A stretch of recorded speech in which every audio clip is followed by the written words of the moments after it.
Durante a maior parte da nossa história, os alimentos foram escassos. Embora a fome ainda exista, mais pessoas morrem em decorrência de obesidade do que por falta de alimentos. A obesidade cresceu em um ritmo acelerado nas últimas décadas e está associada a um risco elevado de morte. Vamos entender melhor a obesidade no Fisiologia Humana.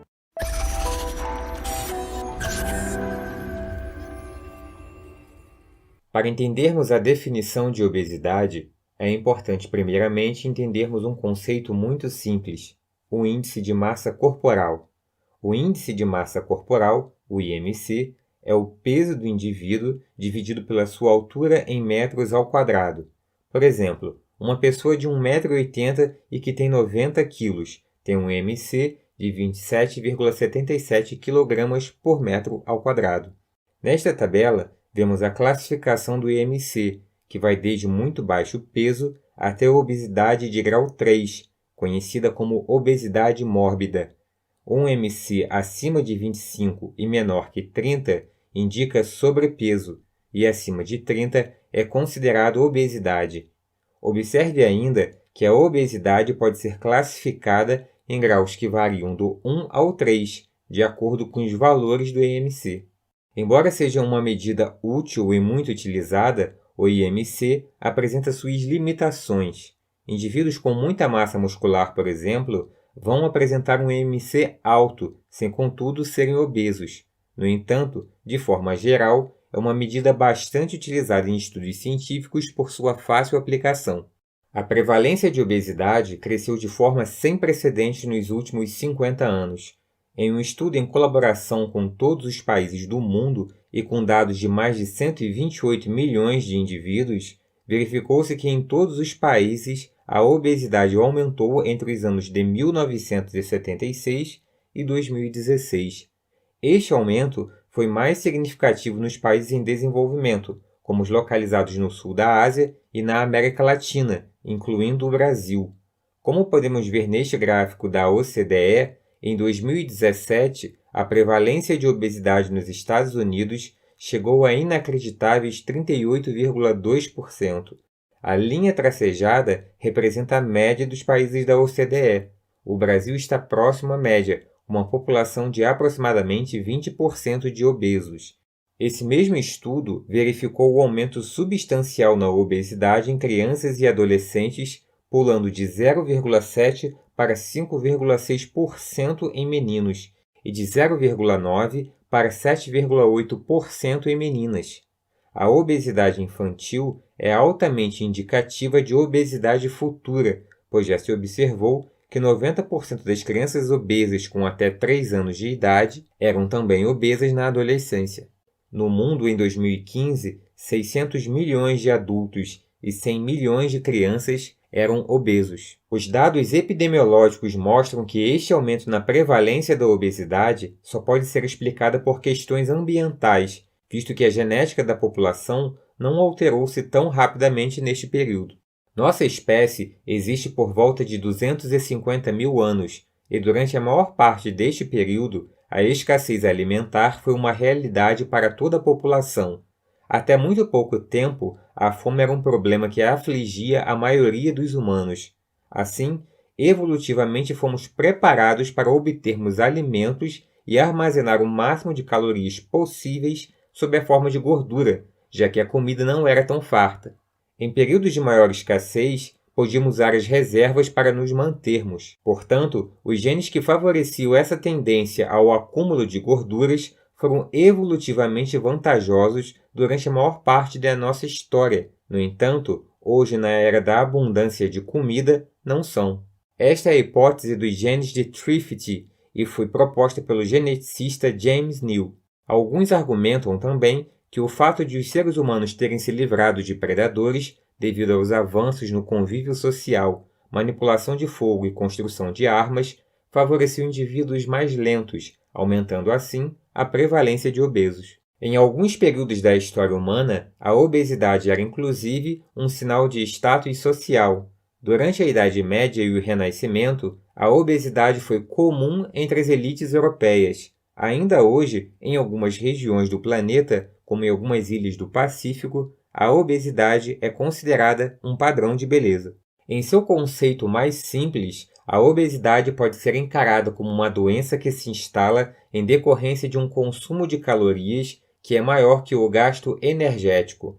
Ao longo do tempo, estas calorias vão sendo armazenadas sob a forma de gordura e a pessoa se torna obesa.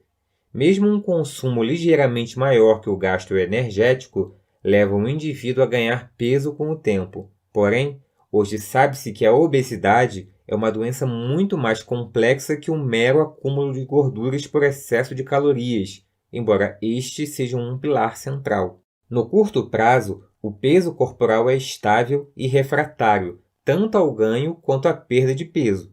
Isso quer dizer que o nosso corpo resiste a mudanças rápidas no peso, e tanto o ganho quanto a perda de peso rápido tendem a regredir ao peso usual do indivíduo. A perda de peso induzida por restrição calórica leva tanto a uma diminuição do gasto energético como um aumento do impulso por comer. O contrário também é válido. O ganho de peso no curto prazo leva a um aumento do gasto energético, bem como uma diminuição no desejo por comida. Esse controle do peso corporal está presente tanto em indivíduos magros como obesos, sugerindo que a obesidade envolve o controle fisiológico do corpo com maiores níveis de gordura. O balanço energético do nosso organismo é controlado pelo sistema nervoso central. Moléculas que circulam pela corrente sanguínea são capazes de sinalizar ao sistema nervoso a quantidade de energia armazenada sob a forma de gordura. O impulso para se alimentar é governado basicamente por dois mecanismos principais: a necessidade metabólica e a recompensa.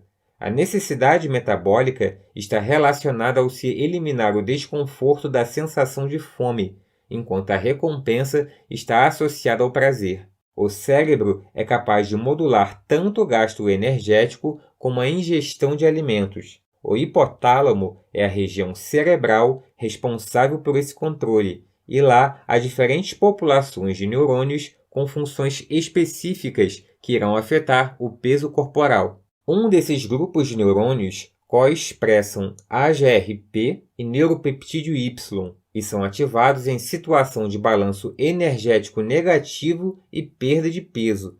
Essa ativação ocorre em parte porque nestas condições as concentrações plasmáticas dos hormônios insulina e leptina estão diminuídas e ambos atuam inibindo estes neurônios. Sem a inibição destes hormônios, estes neurônios tornam-se ativos e aumentam o impulso alimentar. Este aumento no impulso alimentar é chamado de hiperfagia e alguns estudos mostram que ao se bloquear especificamente a ação destes neurônios, o que é chamado de silenciamento, o impulso hiperfágico não ocorre. A grelina atua estimulando esses hormônios e age como um controlador a curto prazo da fome. É produzida principalmente em células neuroendócrinas do estômago e, quando ele está vazio, a produção de grelina aumenta, indo para o hipotálamo e estimulando o apetite. Os níveis de grelina rapidamente reduzem após a alimentação. Já os neurônios que coexpressam POMC e CART possuem efeito anoréxico, ou seja, inibem a alimentação. Eles são ativados pelo hormônio leptina e, como este hormônio está diminuído durante períodos de déficit energético, os neurônios POMC-CART ficam com sua atividade muito baixa neste momento. Os neurônios POMC-CART, quando estimulados, liberam melanocortina, que atuam sobre outros neurônios, inibindo o desejo de comer. Quando o balanço energético é favorável, os níveis de leptina sobem e ativam esses neurônios. Assim, o ímpeto alimentar é oriundo tanto da ativação dos neurônios AGRP e NPY, como da inibição dos neurônios POMC e CART. Mutações que afetam a integridade dos receptores da melanocortina estão associadas à obesidade hiperfágica em humanos e camundongos. Um fato interessante é que indivíduos com mutações que afetam o sistema da melanocortina e associam-se à obesidade hiperfágica, o consumo aumentado de alimentos se dá principalmente entre aqueles altamente palatáveis, o que indica que o sistema da melanocortina tem papel importante em reduzir a sensação de prazer da alimentação. Apesar de ser a mutação monogênica mais comum em crianças obesas severas, representa apenas de 3 a 5% dos casos. Também é interessante o fato desses neurônios não parecerem ser relevantes para induzir a parada da alimentação após se atingir a saciedade. A inibição do impulso de comer ao se atingir a saciedade é induzido por hormônios que são liberados no intestino, como o peptídeo semelhante ao glucagon 1 e a colicistoquinina. Após a liberação por células do trato gastrointestinal, estes dois hormônios atuam ativando sistemas sensoriais ascendentes via nervo vago até atingirem neurônios do tronco encefálico. Outro fato interessante é que também já foi observado que áreas cerebrais envolvidas com motivação e desejo por comida são mais ativas no cérebro do indivíduo obeso, e as áreas relacionadas à inibição destes impulsos é mais ativa em indivíduos magros, assim corroborando que a obesidade também é fruto de diferentes padrões de modulação pelo sistema nervoso central. Isso pode, por exemplo, favorecer um vício no consumo de alimentos, onde o objetivo não é saciar a fome, e sim obter prazer e alívio ao estimular os sistemas de recompensa neurais. E justamente os alimentos mais processados e calóricos possuem alta palatabilidade, que suprem melhor este desejo. Vimos que a leptina é um hormônio importante no controle alimentar e, portanto, é de se esperar que ela esteja envolvida pelo menos em alguns casos de obesidade. E de fato está. A leptina é um hormônio produzido nos adipócitos que circula em uma concentração proporcional ao da massa adiposa. A deficiência deste hormônio produz obesidade e hiperfagia severa tanto em camundongos quanto em humanos. A administração de leptina em indivíduos que são deficientes neste hormônio diminui tanto a hiperfagia quanto a obesidade. Assim, o adequado funcionamento da leptina é fundamental para a manutenção do peso corporal. No entanto, a deficiência de leptina em humanos é rara, de maneira que não explica a maioria dos casos de obesidade. Na verdade, a maioria dos indivíduos obesos possuem níveis aumentados de leptina, o que pode indicar um sistema de compensação. Como a leptina produz menos efeito nestes indivíduos, o que é chamado por vezes de resistência à leptina, eles a produzem em maior quantidade para tentar compensar sua menor atividade. Tanto as mutações envolvendo a melanocortina como a leptina são raras, mas é bem conhecida a influência genética sobre a obesidade. Estudos que avaliam gêmeos e crianças adotadas indicam que entre 25% e 50% do risco para a obesidade é genética.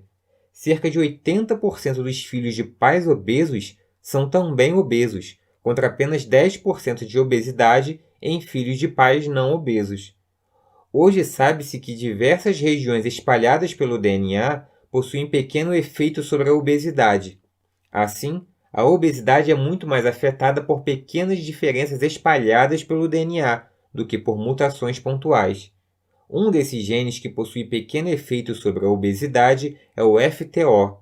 Alterações associadas à obesidade neste gene é comum na população, mas seu efeito é pequeno e interage muito com fatores ambientais, como a dieta e nível de atividade física.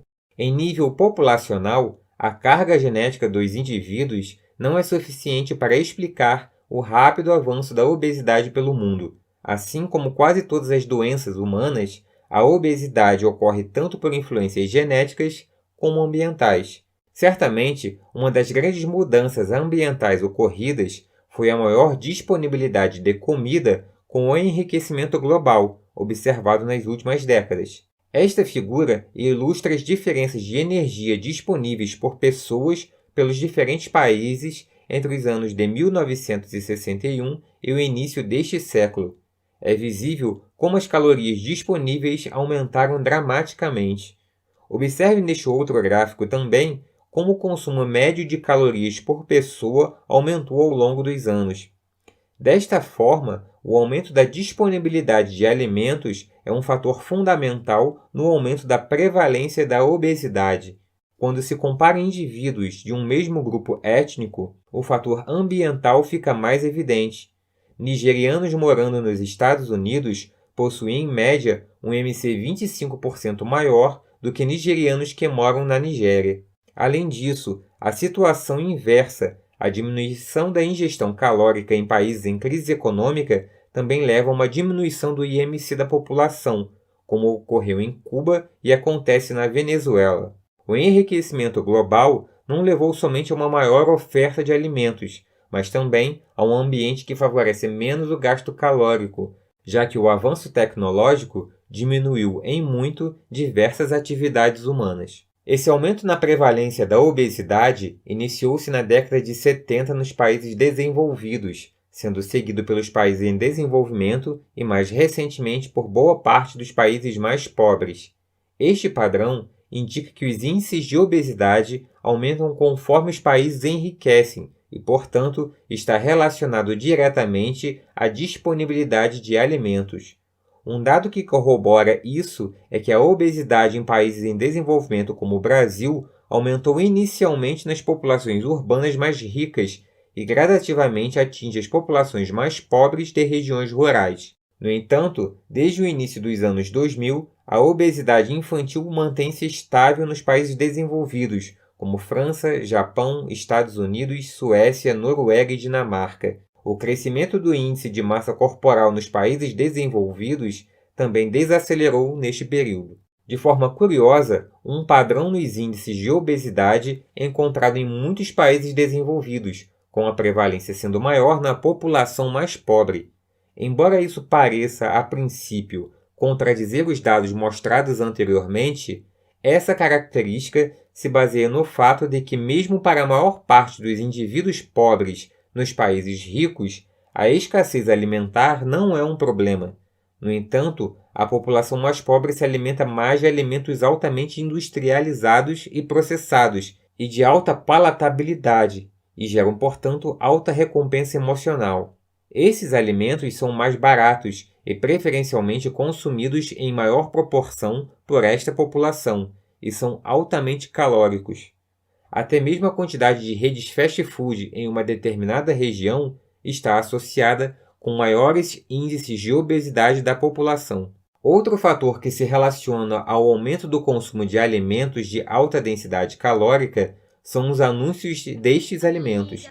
Crianças, logo após verem estes anúncios, tendem a preferir e consumir mais deles. Mais interessante ainda é que indivíduos com variantes do gene FTO que predispõem à obesidade são mais responsivos a estes anúncios. Estes alimentos induzem alta liberação de insulina, o que, por sua vez, inibe a lipólise, que é a quebra de gordura armazenada no corpo para gerar energia, e favorecem a deposição de gordura.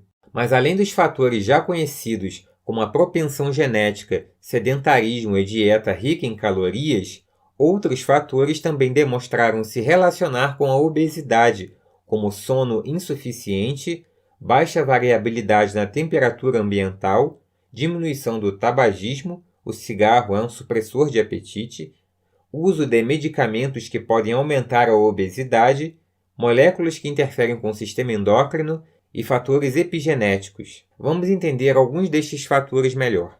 Estudos em vários modelos animais têm revelado o papel do estado nutricional da mãe durante a gestação e a amamentação na propensão futura à obesidade da prole. Os filhos de mães obesas ou o aumento nutricional durante a amamentação reduz a expressão de receptores de leptina em neurônios dos filhotes, tornando estes mais propensos à obesidade futura. Assim, o ambiente experimentado pelos animais tanto durante a gestação como no período pós-natal irá influenciar como os circuitos neuronais de controle do balanço energético irão se desenvolver. O oposto também é verdadeiro. A restrição calórica materna na gravidez e a baixa nutrição pós-natal têm efeito protetor contra a obesidade na vida adulta. Dados em mulheres grávidas suportam a ideia que a obesidade gestacional aumenta as chances do filho vir a ser obeso no futuro. Outros fatores que podem associar-se à obesidade são os chamados disruptores endócrinos. Os disruptores endócrinos São moléculas artificiais que interferem na ação hormonal normal do organismo, seja afetando a ação do hormônio, seja afetando a sua produção. São encontradas em diversos produtos, como em defensivos agrícolas, plásticos, materiais eletrônicos, estofados e até mesmo na água encanada. A ingestão materna de alguns desses disruptores endócrinos ou quando os bebês os ingerem pela amamentação podem predispor estas crianças à obesidade futura, já que atuam diretamente sobre os adipócitos, induzindo sua proliferação. No entanto, mais pesquisas são necessárias para estabelecer o mecanismo de causa e efeito. A microbiota intestinal também difere entre indivíduos magros e obesos. No entanto, ainda é muito discutido se há uma relação causal entre ambos. Aqui também, mais investigações são necessárias. Bem, mas quais os problemas causados pela obesidade? A obesidade é o principal fator de risco para uma série de doenças do sistema cardiovascular, respiratório, endócrino, neurológico, gástrico, doenças ortopédicas e reumatológicas, doenças renais, urológicas, psiquiátricas e dermatológicas. Todas aumentam a chance de ocorrência em caso de obesidade. Isto se traduz em uma menor expectativa de vida, em alguns casos podendo encurtar a vida em até 20 anos. Observe esse gráfico e repare que o risco de morte nos 10 anos seguintes eleva-se conforme o índice de massa corporal é maior. Portanto, a obesidade não é uma questão estética como alguns ressaltam, mas uma doença crônica associada à alta mortalidade. No obeso, o excesso de tecido adiposo é depositado em diversas regiões do corpo, mas principalmente no tecido subcutâneo e na cavidade abdominal. O aumento nos adipócitos faz com que muitos deles entrem em apoptose, que é a morte celular programada, fazendo com que os macrófagos, que são as células do sistema imune, também aumentem em quantidade, pois são eles que vão fagocitar os restos celulares apoptóticos. Os macrófagos liberam diversas moléculas pró-inflamatórias, chamadas de citocinas. Além disso, os próprios adipócitos liberam diversos mediadores químicos pró-inflamatórios, chamados de adipocinas. Por isso, a obesidade é considerada um estado pró-inflamatório crônico. Este aumento de citocinas pró-inflamatórias possui uma série de efeitos deletérios para o organismo.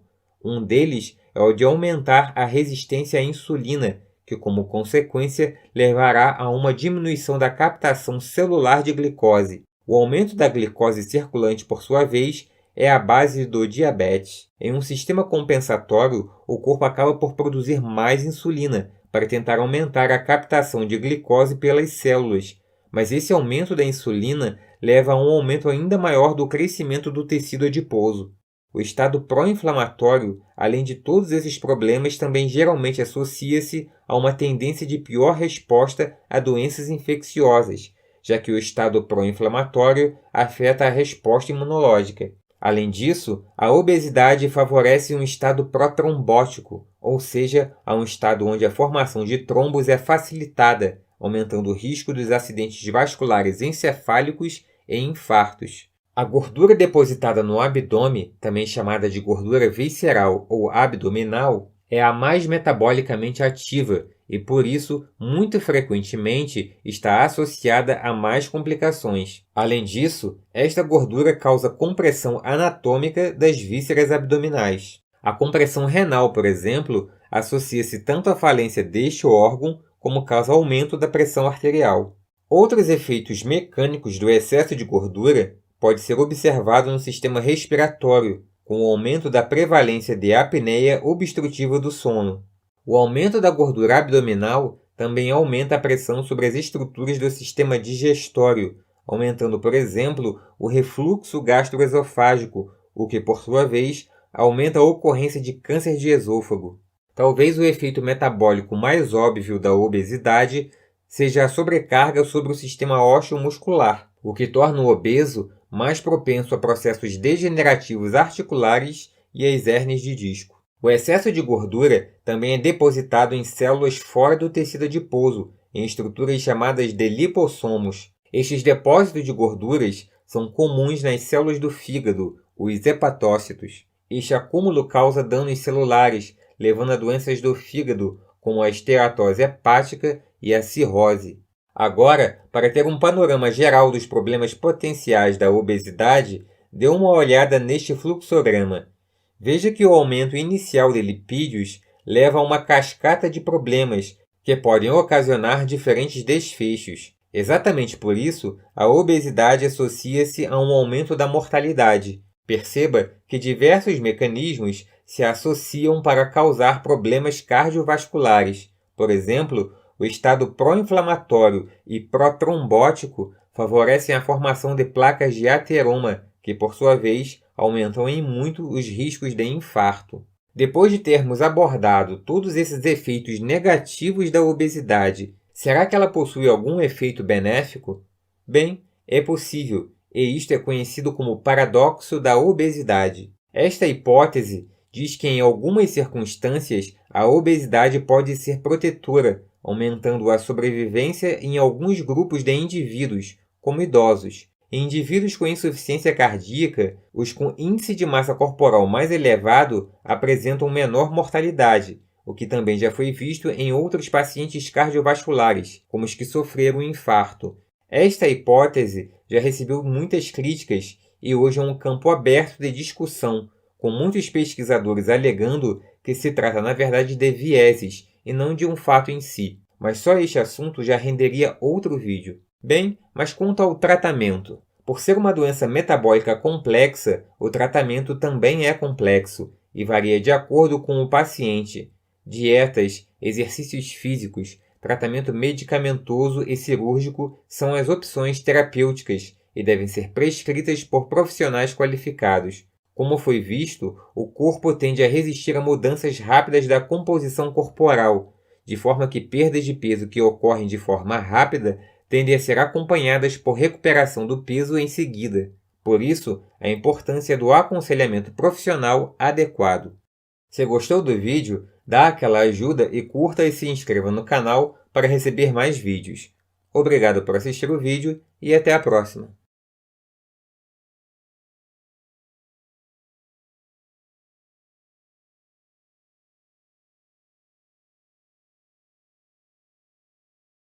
Um episódio de compulsão alimentar ocorre quando você come muito mais do que você e a maioria das pessoas comeria, tanto em termos da quantidade, quanto da circunstância na qual se encontra e do tempo que levou para comer. Então, se você comeu muito, mas está em um rodízio de pizza onde esse comportamento é esperado, não é disso que estamos falando. Outra característica marcante é a sensação de falta de controle sobre o que está ingerindo, o que pode fazer você se sentir triste, culpado ou envergonhado depois. A compulsão alimentar também pode se relacionar com uma maior chance de a pessoa apresentar problemas ligados à depressão, ansiedade, abuso de substâncias, diabetes, hipertensão e doenças cardiovasculares. De um modo geral, ela pode reduzir a saúde física da pessoa, a sua qualidade de vida e a sua capacidade de funcionar em sociedade por atrapalhá-la no trabalho, nos relacionamentos ou nas tarefas cotidianas. Ela está presente em muitos dos transtornos alimentares, tais como na anorexia nervosa do tipo purgativo, na bulimia nervosa e, claro, o transtorno de compulsão alimentar. Esse transtorno envolve episódios regulares de compulsão alimentar. A regularidade desses episódios deve girar em torno de pelo menos uma vez por semana ao longo de 3 meses, mas pode variar bastante a depender de cada caso. A pessoa que vive essa condição pode comer muito rápido, comer até ficar muito estufada, comer muita comida, mesmo sem fome, ou comer secretamente para ninguém ver o quanto ela comeu, além de se sentir mal consigo mesma pelo que fez. Vale ressaltar também que a compulsão alimentar ocorre dentro de um contínuo, que vai desde um nível mais brando e comum na população, até níveis bem extremos e prejudiciais que caracterizam o transtorno que acabei de descrever. Algumas pesquisas já identificaram que certos fatores são especialmente impactantes na compulsão alimentar, seja porque funcionam como predisposições, fatores precipitantes ou mecanismos de manutenção dela. Vamos falar hoje mais detalhadamente de 5 desses fatores. Um deles é a baixa autoestima, assunto que já abordamos em outro vídeo. Ela funciona tanto como fator de vulnerabilidade como de manutenção, já que depois de predispor a um primeiro episódio de compulsão, ela pode ficar mais baixa ainda e estimular novos episódios. Essa avaliação negativa que a pessoa tem de si mesma pode ser reacendida por algum evento ou situação, tal como fracassar em uma tarefa, receber uma crítica ou perceber que está aumentando de peso, por exemplo. A partir daí, a pessoa pode vivenciar mais facilmente afetos negativos como estresse ou ansiedade, e eles a motivarão a fazer algo para reduzi-los por serem desagradáveis. E é nessa etapa que outra variável entra em jogo, a dificuldade em regular as emoções. Ao longo da vida, podemos aprender diferentes estratégias para regular nossas emoções negativas, sendo que algumas pessoas se tornam mais competentes em lidar com elas do que outras. Tendo uma maior dificuldade em regular emoções, algumas pessoas podem se engajar mais frequentemente em estratégias de enfrentamento menos saudáveis, tais como o abuso de substâncias e a compulsão alimentar. Olhando por esse ângulo, a compulsão seria uma estratégia de regular o estado emocional, e algumas pessoas podem nem notar com clareza que se engajam com regularidade em episódios de compulsão ou que existem influências emocionais desse comportamento. Outro complicador comum é a restrição alimentar severa. Pessoas que fazem dietas muito restritivas por um tempo prolongado têm uma chance maior de viver um episódio de compulsão. A restrição alimentar excessiva causa modificações metabólicas, hormonais e psicológicas que predispõem a pessoa a perder o controle da sua ingestão de comida no futuro. Ironicamente, na busca por uma perda de peso mais rápida, as pessoas podem acabar ganhando mais peso do que tinham no início da dieta, algo conhecido como efeito sanfona. O último fator envolve as crenças sobre comer, e existem 3 tipos principais de crenças. As permissivas são aquelas ideias que, de certa forma, autorizam a pessoa a exagerar na comilança. Um exemplo seria a crença de que quando não estou bem, eu preciso de doce ou eu não consigo me controlar com pipoca. As crenças positivas são aquelas ligadas à noção de que comer tem a função de acalmar a pessoa. Alguém pode acreditar, por exemplo, que comer faz eu me sentir melhor. Já as crenças negativas são relacionadas às consequências negativas que a pessoa percebe em comer, tal como a ideia de que vou engordar se eu comer. Uma possibilidade é que vivenciar um afeto negativo poderia ativar algumas dessas crenças, e no caso das crenças ativadas serem positivas ou permissivas, haveria uma chance maior da pessoa comer de forma compulsiva. Já a ativação de crenças negativas estimularia comportamentos compensatórios como vômito ou uso de laxante, algo que pode ser observado em outros transtornos alimentares. Se quiser nos mostrar o quanto gosta do nosso trabalho de divulgação científica, clique no joinha, inscreva-se no canal, clique no sininho e torne-se um apoiador nosso clicando em Seja Membro.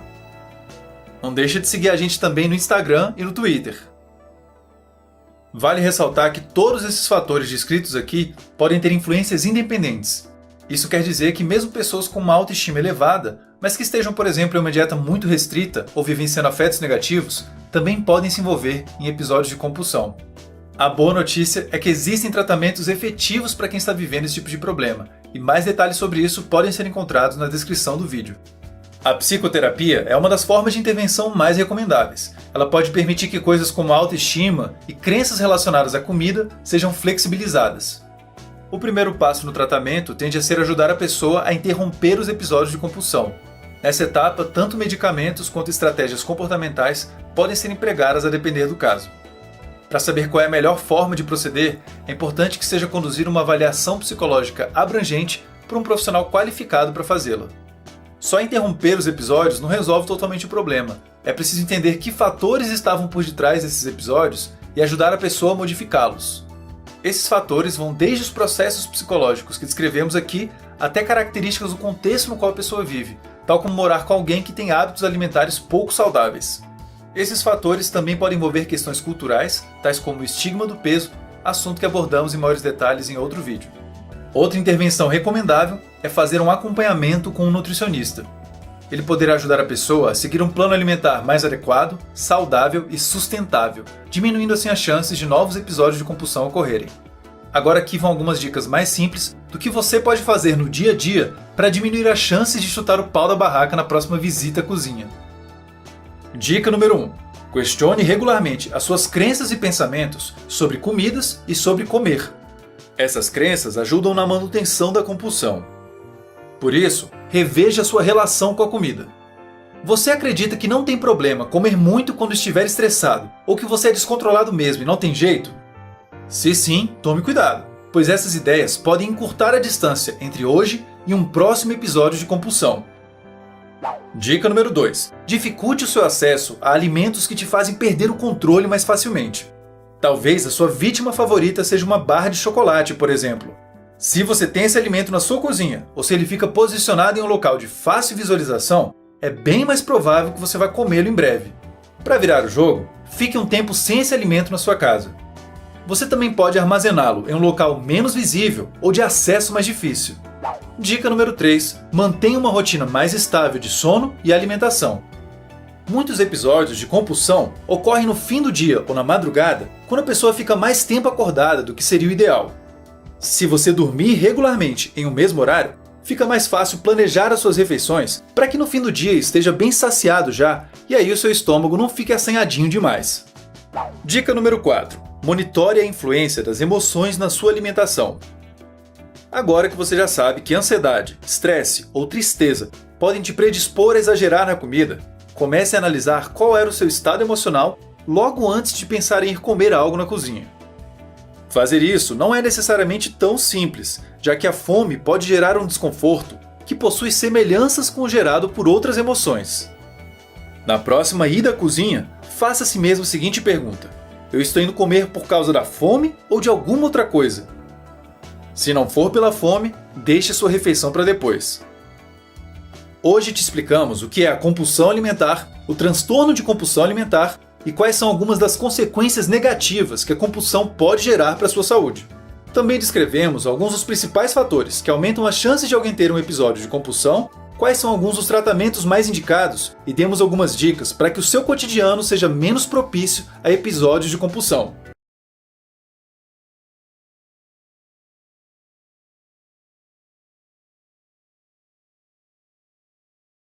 Um dos aspectos mais básicos do self tem a ver com como nos percebemos fisicamente, algo conhecido como autoimagem. Geralmente, nossas autoimagens são coerentes com os nossos corpos, mas nem sempre. Tanto a anorexia nervosa quanto a bulimia nervosa são transtornos alimentares que envolvem uma grande preocupação com a magreza do próprio corpo e hábitos alimentares que atrapalham a vida da pessoa. Pessoas com transtornos alimentares podem possuir autoestimas mais negativas, ter sido repetidamente discriminadas ao longo da vida pelos seus corpos ou passado por eventos traumáticos, como uma violência sexual, por exemplo. A anorexia nervosa é uma condição vivida por pessoas que podem ter um peso muito abaixo do esperado, muito medo de engordarem e comer bem pouco. Elas podem achar que estão acima do peso, mesmo estando excessivamente magras. Definir se alguém está com um peso muito abaixo do esperado vai depender de fatores como idade, altura e história de desenvolvimento da pessoa. Mas geralmente, pessoas com um peso muito abaixo possuem um índice de massa corporal, ou IMC, igual ou abaixo de 17. Para lidar com a sua preocupação constante com o peso, a pessoa pode tentar controlar de maneira muito rígida a sua alimentação, se sentir angustiada em comer na frente dos outros, induzir o vômito depois de comer ou se exercitar excessivamente para perder o peso. A anorexia nervosa pode fazer muito mal, levando a pessoa a problemas como anemia, osteoporose, abuso de substâncias, sintomas depressivos e ansiedade. Já a bulimia nervosa envolve principalmente ocasiões nas quais a pessoa come de forma descontrolada e depois tenta compensar isso de outras formas para não engordar. A forma mais comum de compensar é provocando vômito, mas também pode ser tomando laxantes ou se exercitando demais. Pessoas com essa condição também possuem uma autoestima muito dependente do peso e da forma do seu corpo. Os sintomas da bulimia podem levar as pessoas a exibir maior desgaste dos dentes, sintomas depressivos, refluxo e outros problemas de saúde física. Muitos sintomas da anorexia podem ser parecidos com os da bulimia, tais como o vômito, o medo de engordar ou o exercício excessivo.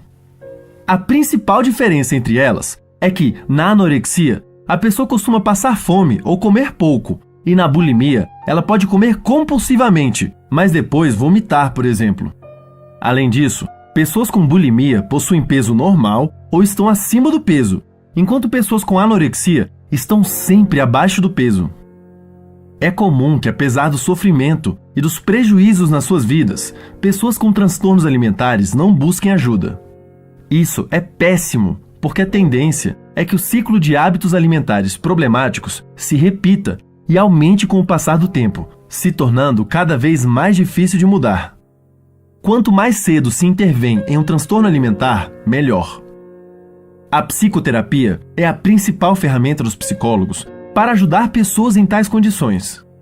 Eles podem ajudar o paciente a lidar com as origens das suas dificuldades alimentares e a melhorar a sua saúde. A família é frequentemente parte essencial do tratamento. O psicólogo pode educar os familiares a respeito da condição da pessoa e também ensinar formas de lidar com os problemas cotidianos que acompanham tal condição. Dessa forma, tanto o psicólogo quanto os membros da família podem cooperar para que a situação da pessoa se normalize aos poucos e a sua saúde melhore.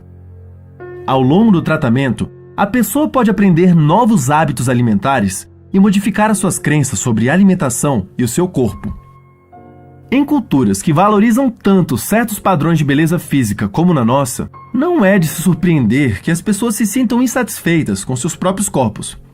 Quando isso chega a extremos, como no caso da anorexia e bulimia nervosa, buscar ajuda psicológica pode ser muito útil.